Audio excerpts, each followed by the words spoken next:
It's time for the biggest story of the day. This is What Made the Cut with JJ and Alex on 97.5, the KSL Sports Zone. Doug Smith brings you this portion of the program. Doug Smith, of course, in American Fork, Spanish Fork, and in Linden. Nobody knows cars like Doug. Any of the car brands under their roof is going to be awesome because they'll take care of you. So go see the folks at the Doug Smith brand of dealerships. JJ, Baylor and Utah. This is an intriguing matchup because every game matters now just so much for the Utes. Obviously, it's not just about winning. Now everyone wants you to blow the doors off of everybody because the committee does take a look and go, how have you been doing? How have you won these games? Yeah. Give me some style points. And Utah, maybe this year more than we've seen, even during the Cam Rising years of winning the Pac-12 a couple of times, I think this team has more offensive flair than we've ever seen in my lifetime watching. The numbers back it up. Team. They haven't been this good offensively since 2004. That's crazy. And that matters. That stands out. And so there is a potential with this team, and I know they look back on those two losses and are frustrated by it, but there's still a lot to accomplish here. And there's a little bit of pressure on them to do it big, to maintain their place in the college football playoff rankings. But outside of the BYU and Texas Tech game, that's exactly what they've done. So there's no reason to think they can't. Joining us right now on the program, somebody who covers this Baylor Bears team very well, Zach Smith for the Waco Tribune-Herald, joining us on the program. Zach, thanks for being on the program, man. Hey, happy to be here. Always happy to talk about Baylor football. And, I know it hasn't been the best season for the Bears, but we're still keeping on down here. Dave Aranda is one of those guys that, he's been on the hot seat the last couple of seasons at different points, and people going, oh, what's he doing this year? And last year he was able to finish off the season to where people said, no, this is the guy right now to lead this team. He came in with such high expectations, and admittedly, he's one of my favorite guys to talk to at the Big 12 Media Days. He's as even-keeled and level-headed as the coaches you'll find to talk to. What is it right now surrounding this Baylor program? Because the off-the-field stuff and some of the distractions on there, I feel like get in the way of trying to make sure you plan for a really, really tough Utah team coming into town. Yeah, I think Dave Aranda, he's felt the pressure, I think, over the last 3 years, specifically that 2023 season when they won 3 games. He was close to losing his job after that, but then, like you mentioned, turned things around last year. So I certainly think he does a good job despite his demeanor, right? And he's not a Joey McGuire. He's not going to fire you up. He's not a lot of these rah-rah, running around on the sideline, jumping around. He's not that. He's the exact opposite of that. But I still think he has a connection with his team and with his players that just can't be denied. And that's why, it's very clear that this team – despite falling short of expectations in some regards and some of the distractions that have been plaguing this team off the field, even during their bye week, he does a good job of kind of being honest with them, with everybody on the roster, because there is a connection there, because he is a different guy, and he might not coach the way that we're used to and the way we're used to seeing, but I think his way of coaching, his way of connecting with players works for this team and this group specifically. And so all of those distractions, all of the pressure to win, they feel it, they see it, they hear it, but I do think that they do a good job of not letting it kind of affect them on a deeper level, if that makes any sense. For fans here in Utah that aren't familiar with the situation, can you explain what's going on with Mack Rhoades, the athletic director, and that whole situation that's causing this distraction? Certainly. It was a little under 2 months ago after the Arizona State game, which was the first game of the conference season. That was in late September. He got into a physical and verbal altercation, as it was reported by Outkick, with Michael Trigg, the star tight end, who since then has continued to see his name among the favorites for the Mackey Award as the best tight end. And Mack also got into it verbally with an assistant coach after that game as well. And so there's just been a lot of, distraction is the best word, because it's just a weird situation. Mack Rhoades is always someone who has been on the sidelines. He watches most games from the sidelines. I know he and Dave Aranda have a very close relationship. He reviews film with him and all this, and so for this to happen and for him to get into it with a player, not just any player, a star player, a huge contributor to the team, it has caused lots of ripples here in Waco. And while it might not always pierce the Baylor bubble and make national news, it's just another kind of weird thing that's kind of going on.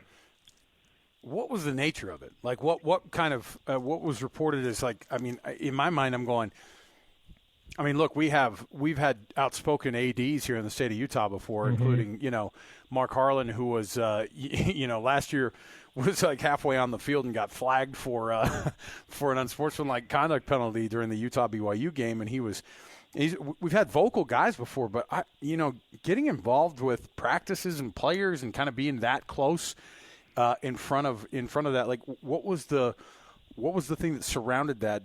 Was that reported at all, or was it just something that he said something in passing to him, and then Michael Trigg takes some exception to it? How does an administrator get into that kind of a thing with a player? Well, it all stems. That game against Arizona State was a night game at McLean Stadium. Baylor was wearing black jerseys. Everybody was in black, and then Michael Trigg had a brace on his shoulder. He had injured his shoulder a couple games prior, and he was wearing a bright yellow undershirt, and which it matched the numbers perfectly. And if you weren't looking for it, he did stand out. He was the only one wearing a yellow undershirt, and as stupid as it sounds, that is reportedly what kind of set Mack off, is why are you wearing a yellow undershirt when everybody else is wearing dark? And so I would be hard pressed to say that is the reason, the reason. I'm sure there's more to the story we don't know. That can't be the one incident that caused this. There had to be more. Michael Trigg is a interesting figure here, because every week we talk to multiple players, at least 3 different players, and Dave Aranda. We have never, in 2 years since Michael Trigg has been here, we have never once talked to him. Interesting. And so I don't know if that's Baylor protecting Michael Trigg, or maybe they don't want him to say so. I don't know the answer to that question. But it stemmed from that incident of Michael Trigg wearing yellow when everybody else was wearing black, but it's hard for me to believe that that's the entire story, which we just don't know yet. I was going to ask, though, too, on top of all of this, Mack Rhoades is getting a ton of attention because he's the guy who's, the figurehead for the College Football Playoff Committee, obviously, and every week he's got tough questions to answer. How much has that contributed to the fact that people are looking at this thing and going, Mack Rhoades, what's going on, man? It feels like a very weird time to have him front and center and representing the university, while he's kind of not, because he's also trying to be part of the the spokesperson for the committee. Right. You're spot on. I think that the timing of this coming out and the people that I think wanted it out, I think it's purposeful when it came out. Right. I think there are certainly people here in Waco that, we talk about Dave Aranda's job a lot, but there are people here in Waco that also want Mack Rhoades out because, the whole thing with Kim Mulkey, a women's basketball coach, was a legend here, right? She won national championships, and it kind of felt like, her and Mack did not always see eye to eye, because he came in after she was here and already had established herself as a legend. I'm not saying that's the one thing, but that's the most notable thing, where there's a whole bunch of people who love Kim Mulkey, what she stands for, what she did, and all of that. And Mack is kind of the antithesis to that. And so now that you're seeing football, and football is kind of falling off, and Dave Aranda is a different cat, and he's kind of Mack's guy, and all of this, like those detractors are still there. And I'm not saying, so I just think that there are a lot of people here that do not like Mack Rhoades for one reason or another. And there are people that kind of want to see him gone just as much as they want to see Dave Aranda gone. So thank you. Now we get all that, and then you combine that with obviously some on-field frustrations. I can't imagine fans were too thrilled about the TCU and Cincinnati losses, especially that 21-point loss to Cincinnati. Did they write anything against UCF in a 30-3 win and then the bye week, or are those problems that they had in those games still looming? I mean, that UCF game was the best that Baylor had played all season, no doubt. I think UCF came into the game averaging over 200 yards on the ground, and Baylor held them to 74. It was like, where did this rush defense come from? Baylor has had one of the worst rush defenses in the country, really, up until that game. And so it seemed like they had righted some things. Then the offense, again, got back kind of going to where they were earlier in the season there. Though that Cincinnati game, that TCU game, there were times when Sawyer Robertson just didn't look kind of in a rhythm. And so they did right things against UCF, but I still think the huge caveat there is, it was UCF. Like Utah is a completely different animal than UCF. Even Cincinnati and TCU, I think, are completely different and, in my opinion, better teams than UCF. But, I mean, it was as righting a ship as you can get against a team like UCF, in my opinion. So whether they carry that through the bye week is to be determined. Certainly the last bye week, headed into that TCU game, they did not, because they won 2 games leading into the last bye week and then lost to TCU like they did. So, yes, they kind of righted a ship against UCF, but I truly don't know if I have faith that they will carry that through into the Utah game. Speaking of the Utah game, obviously this is a Utah team that's going in a direction that is very positive for them after their 2 losses to both BYU and Texas Tech. Those are 2 extremely good teams in this conference, and yet Utah right now looks like it's as strong as anybody in the entire country, really, if you stack them up. What do you think this Utah team brings to Waco that the Bears should be a little bit wary about? I mean, I look at the ability to run the ball is just incredible. I think, what is Utah? The 3rd best rush offense in the country, behind a couple military academies, right? Right, yeah. And like Baylor just does not have the horses in their front 7 to slow down anyone. And with Utah's offensive line and, Dampier and Wayshawn Parker's looked really good the last couple games. So, I just think that there's the opportunity. Utah has the opportunity to really embarrass Baylor and just run up and down the field on them and just kind of lean on their offensive line and just run the ball. And if I'm Baylor, I'm selling out to stop the run just about every time and, seeing what happens, because that's been their bugaboo all season, aside from the UCF game, is stopping the run. So that if I'm Baylor, I'm terrified of Utah's run game. On the other side of the ball, Sawyer Robertson's one of the best quarterbacks in the country. He has a lot of respect here. BYU and Utah have had to face him. Kyle Whittingham talked about him this week. His numbers speak for himself. 26 touchdowns, 7 interceptions, 62% completion rate. How come the production in the pass game hasn't added up to the results and wins they've had? And what's been holding that offense back from – obviously they're getting the yardage, but they haven't been able to turn that into wins at the level that they'd prefer. Right. I mean, I think that the offense, for the most part, has been living up to its end of the bargain. Okay. There's certainly been some low spots. I think, like I mentioned before, the offense wasn't really going against TCU or Cincinnati.